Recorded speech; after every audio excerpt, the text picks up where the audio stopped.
Pense bem. Como um simples par de sandálias de borracha, que nasceu como um item de primeira necessidade, consegue escalar ao topo do mundo e se transformar num símbolo de luxo, de desejo?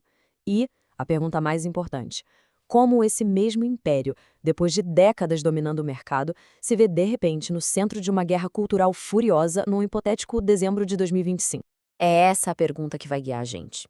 Vamos desconstruir a jornada de uma marca que foi mestre na arte de se reinventar, que transformou literalmente borracha em ouro, mas que, no auge do seu poder, cometeu um erro de cálculo que ameaçou jogar todo por água abaixo. E tudo começou com essas palavras. Uma frase, sabe, aparentemente inofensiva, falando de sorte, de atitude, mas que acabou sendo a faísca que incendiou o debate público. Para entender o tamanho dessa explosão, a gente precisa voltar lá no começo. Essa história não começa sob os holofotes de Paris ou de Nova York. Ela começa na poeira do Brasil profundo, onde um calçado era menos sobre estilo e muito mais sobre dignidade. Em 1962, a inspiração veio lá do outro lado do mundo, da sandália Zori japonesa. Mas a alma do produto, essa se tornou puramente brasileira. E olha, trocar a palha de arroz pela borracha não foi só uma inovação de material, foi o que democratizou o ato de calçar um chinelo no país. Pensa só nisso, um produto tão fundamental, tão essencial para a vida do povo, que o preço dele ajudava a medir a saúde econômica da nação inteira. Esse era o status das Havaianas, um selo de necessidade que, ironicamente, se tornaria sua primeira grande maldição. Aquilo que era um símbolo de acesso se transformou numa âncora social.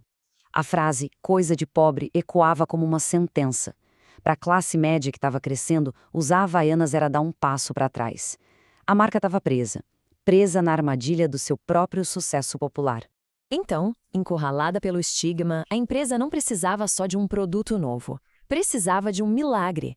E esse milagre não veio de uma sala de reuniões, veio da rua, veio dos pés dos seus próprios consumidores.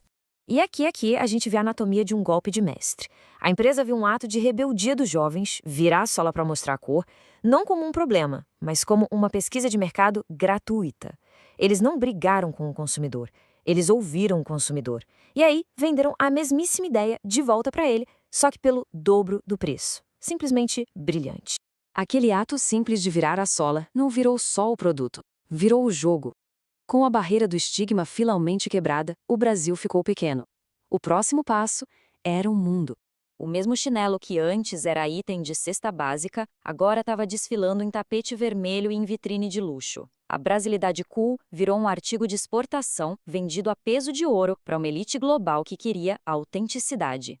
E a genialidade da marca está toda aqui. Ela virou um espelho de duas faces. Para a elite, era como um passaporte para a simplicidade exótica. Para a massa, era a chance de usar o mesmo que os seus ídolos.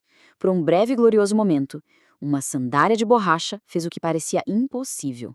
Ela uniu o Brasil. Os números não mentem. E essa jornada de centavos para dezenas de dólares conta a história de um sucesso avassalador. Uma escalada impressionante. Mas, a gente sabe, né? Quanto mais alta a subida, mais perigosa pode ser a queda. E assim, a gente volta ao ponto de partida, ao olho do furacão de dezembro de 2025. Agora, com todo esse contexto, o erro de cálculo da marca se torna não apenas um erro, mas uma verdadeira tragédia de marketing. A intenção, segundo a marca, era poética, um convite para ser ousado, para quebrar superstições. Mas no campo minado da polarização política, as palavras perdem a inocência. Não usar o pé direito deixou de ser sobre sorte e passou a ser sobre lado político. E a resposta, bom, não foi um debate. Foi uma avalanche. As redes sociais viraram um tribunal e o veredito foi o descarte público do produto. Nesse vácuo, a concorrente não precisou nem de campanha, bastou existir. O boicote não foi só um meme, foi um golpe financeiro devastador. E aqui a gente chega no ponto central de tudo. A empresa se tornou um mestre em navegar nas falhas complexas da classe social brasileira. Uma vitória que levou décadas. Mas, ao vencer essa guerra antiga, talvez ela não tenha percebido que o campo de batalha mudou. A lealdade hoje não é mais definida só pelo poder de compra, mas pela convicção ideológica. Essa história, mesmo que com um clímax hipotético, é um eco potente de crises bem reais. Ela se torna um estudo de caso, um alerta para qualquer marca global que acredita que pode flutuar acima das correntes turbulentas da cultura de hoje. O cemitério das campanhas de marketing está cheio de boas intenções.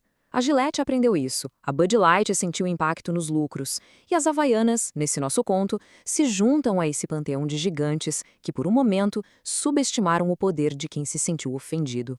O que nos leva à pergunta final, uma pergunta que vai muito além de um simples chinelo de borracha. Quando um produto se torna um estandarte, ele ainda consegue pertencer a todos? Ou ele é forçado a escolher um lado da trincheira? A resposta vai definir não apenas o futuro dessa marca icônica, mas talvez o próprio futuro do consumo no mundo.